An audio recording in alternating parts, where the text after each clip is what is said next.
If you think balance means comfort and ease, you're losing in the game of life. Because comfort is quietly destroying your strength. It's a common misconception. Let me redefine balance for you. Balance isn't comfort or vibe. Balance is control. And today we'll discover how you can be better balanced in your life. Because if you don't understand the difference, you'll either burn out or decay. There was a time when I thought balance meant slow mornings, good vibes, low stress, just, staying comfortable. But something within me was dissatisfied with being too comfortable. I'd rest and still feel tired. I'd avoid pressure and somehow still feel anxious. And then I realized something. Balance isn't a soft life. Balance is how you stay steady when life swings. And trust me, it does swing for better or worse and in both ways. Let's talk about what balance actually means. I want you to imagine a candle flame. With no air, it dies. With a strong wind, it collapses. Balance is that protected flame. Not zero pressure, not chaos. It's stability across dualities. Happy and sad, praise and insult, winter and summer, success and failure, night and day, yin and yang. I can keep going on about it. You get the gist.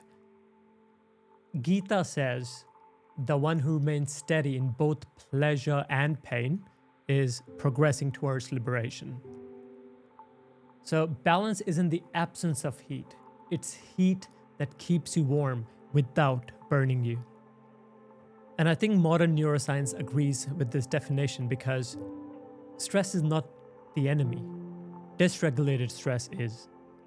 Performance psychology calls this the Yerkes-Dodson law, if I remember correctly. And it says optimal performance exists at moderate arousal, not zero, not extreme. So too little stress can cause laziness. Too much stress, however, can cause anxiety and desire-driven chaos. Now, optimal stress gives you clarity under control. It makes sense from an evolutionary perspective as well. If there was no challenge, we wouldn't be motivated to evolve into the humans that we are today. Modern culture tells you chase happiness, chase dopamine, chase excitement. But neuroscience now shows that dopamine is heavily involved in motivation and craving, the chase. If your whole life is built on chasing spikes, you'll feel busy but not fulfilled. Joy that has a beginning and end is not the goal. Perhaps it's inner steadiness, being steady through these emotional highs and lows. Gita says senses control the mind like wind controls a boat. In 2026, notifications, social media, news cycles, late night screens, sugar spikes, those are the winds. If your nervous system isn't trained, you drift. Balance means the boat has a rudder to channel the direction to maintain balance. And that rudder is your sleep rhythm, what you consume, food and stimulation, breath control, how you regulate your nerves. This is why elite performers track their sleep. They are into ice baths, they are into breath work. And Andrew Huberman talks about circadian anchoring and nervous system regulation as well.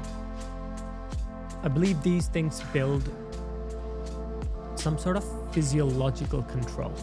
Now, the question could be, how do I become more balanced? I want you to think about your life as a music DJ console with 3 main dials. And for you to play the right music, you have to turn the dials in a way that best suit your individual taste. So, first dial could be your sleep rhythm. So if you sleep too much or too little, your balance collapses.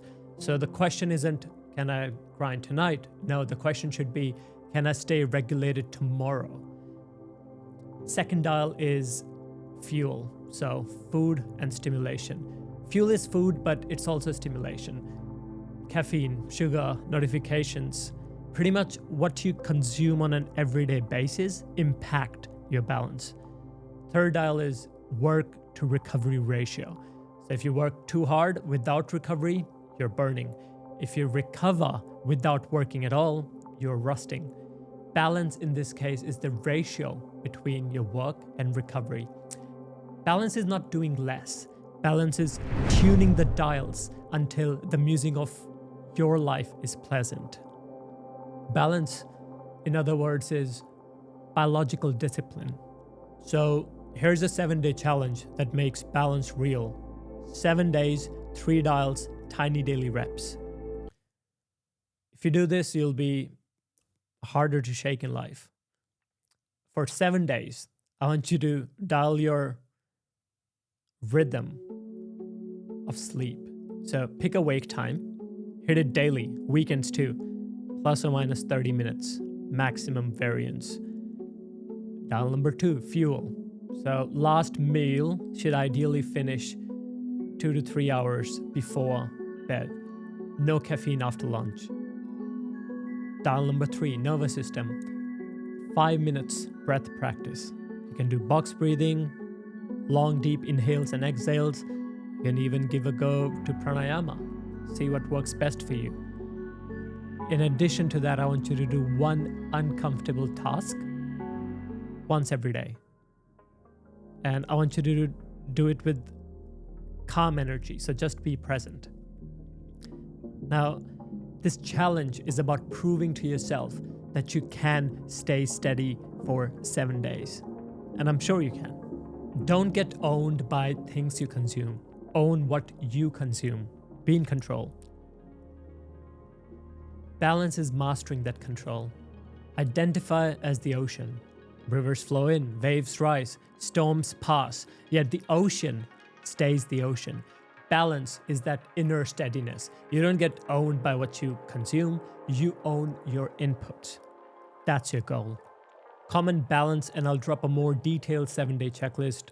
Next episode, we'll go deeper. So we'll be talking about Karma Yoga and how to act powerfully without being owned by outcomes. Because balance without action is stagnation, and action without balance is destruction. I'll see you there.